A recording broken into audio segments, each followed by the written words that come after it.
what's real and what's not real about all these things, and self-expression. Even in a secular sense, right? Artists,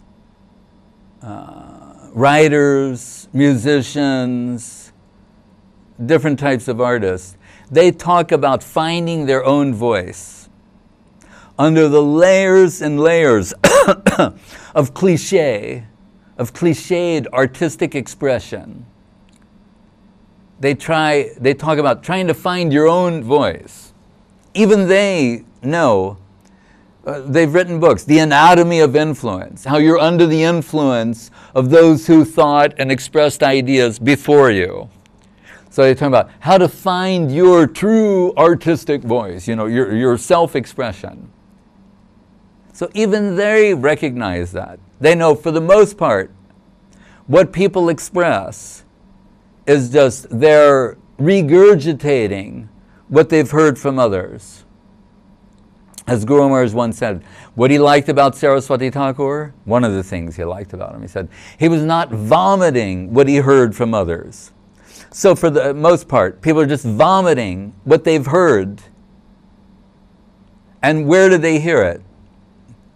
A famous playwright, Arthur Miller, when playwrights were important people, it was around like the 1940s, 50s, where Americans and Europeans particularly looked to like playwrights as the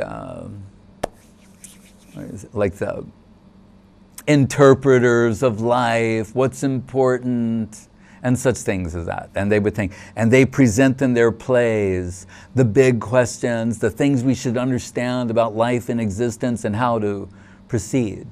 So really they occupied the position of like the kavi, the poet in the Sanskrit sense, the interpreters of reality. But this man, so he wrote this famous play, Death of a Salesman, and they keep running it.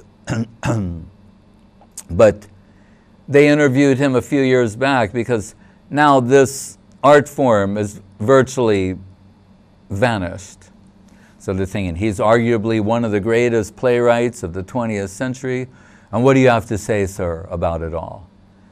And he said, quite simply and frankly, he said, today, he said, most people get their concepts about reality or life or existence from advertising.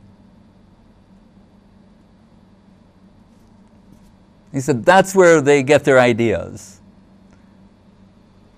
So we see, people see ads. And what are the ads? Basically, they're humanistic sloganeering.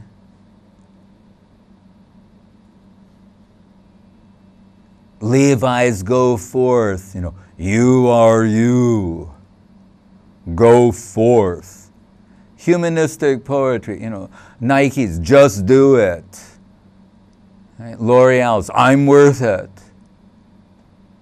It's all humanism. They're humanistic slogans that basically have pushed the notion, the concept, the idea of God out of the picture and put man as the center and measure of all things.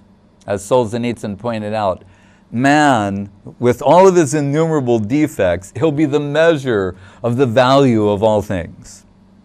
That's humanism in a nutshell. He calls it the disastrous deviation of the Enlightenment, of Enlightenment thinkers. So, and that's the irony, that this sort of dense darkness is being called enlightenment. Right? There is no God, there's no need for God, you are God.